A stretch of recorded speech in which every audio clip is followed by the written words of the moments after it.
तामुलपुरनि सेसापानि बर'ब बाजार खुंजानाय बा सिटी माइनाव फुजायाव BKWSनि आबाद बिफाननि प्रदीप सरगियारिया दावबायफैदों। तामुलपुर सेसापानि बर'ब बाजार गेलेग्रा फोथाराव थांनाय सानखालिनिफ्राय 7 साननि हाबाफारिजों बा सिटी माइनाव फुजा फालिनाया जोंगामागायै जागायबाय। बेबायदिनो जोंगामागायै खुंफुंजानाय बर'ब बाजारनि लक्की फुजायावनो BKWSनि आबाद बिफाननि प्रदीप सरगियारिखौ थांनाय सानखालि नायगिदिंफैनायखौ नुनो मोन्दों। नायगिदिंफैनायनि गेजेरजोंनो गावनि गोसो गोरबोजों गोजोननायखौ फोरमायदों BKWSनि मावफुं सोद्रोमा प्रदीप सरगियारिया। लोगोसेनो खुंफुंजानाय बर'ब बाजार लक्की फुजाया गाजा गोमजा गाहामैनो जाफुंसार जालांगोन मिजिंथियो BKWSनि मावफुं सोद्रोमा प्रदीप सरगियारिया। तामुलपुर जिल्लानि सेसापानि गामि बे सेसापानि आनसलिक माइनाव फोरबोआ 57थि बोसोर जाबाय होननानै खुं आफाद बिथांमोननिफ्राय जों मिथिनो मोनबाय। आसलते आं बेहाय फैयाखैमोन बे सेसापानि ओनसोलाव आङो जोंनि सासे देंखोगिरि मेथाइ रोजाबगिरि देरहासार नार्जारिनि न'आव आङो बेरायनो होननानै फैदोंमोन।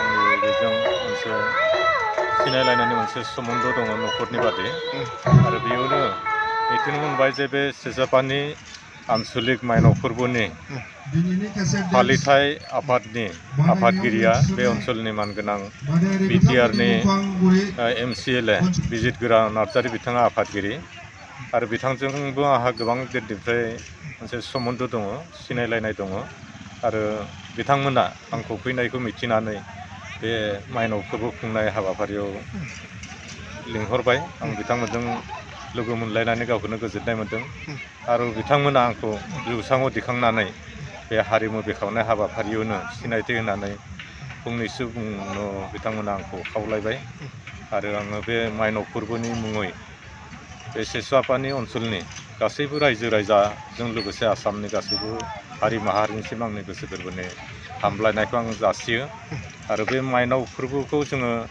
जे गावनि न'खर बा समाजनि धोन दौलतनि जों बिगोमा होननानै गनायनानै लाबोबाय थादों गोदो गोदायनिफ्रायनो आरो बेनि थाखायनो जों बिथांखौ बा माइनावखौ जोङो सिबिबोबाय थादों फुजिबोबाय थादों। आं मिजिंथिदों आं आसा खालामो माइनाव फोरबोनि आइ माइनावनिसिम आं आर'ज गाबो जे जोंनि रायजो राजानि बा न'खरफोरनि सुबुंफोरनि साननाय हनायखौ बिथाङा जुदि जाफुंहोयो साफ्रोमबो न'खरा जाहाथे मोजाङै मोजां धोन दौलतजों आबुं जानानै संसार जानो हायो आरो बेनि थाखाय आं आइ माइनावनिसिम आर'ज गाबो आरो बे हाबाफारियाव बाहागो लानो मोननानै आं गावखौनो सासे बराद गोनां होननानै दिनै सानना लादों। बङाइगाव सापागुरि र'डआव थानाय मेगना हुन्डाइ श'रुमा लानानै फैदों नोंथांमोननि सेराव फुजानि स्पेशेल अफार। ग्रेन्ड i10, नियस, i20, N-लाइन, अरा, भेरना, आलकाजार बेफोर समायना गारिफोर फुजानि स्पेशेल अफारा फैगौ 30 सेप्तेम्बरसिम थागोन। 50,000सिम गारि लानानै गारि अफार नोंथाङा मोनफुंनो हागोन।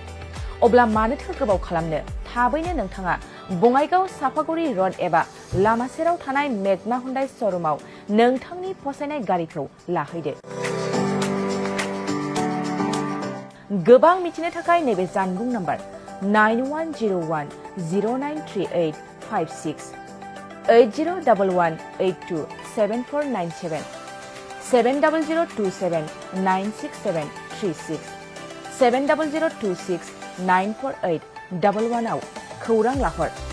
मेगना हुन्डाइ श'रुम बङाइगाव सापागुरि र'ड।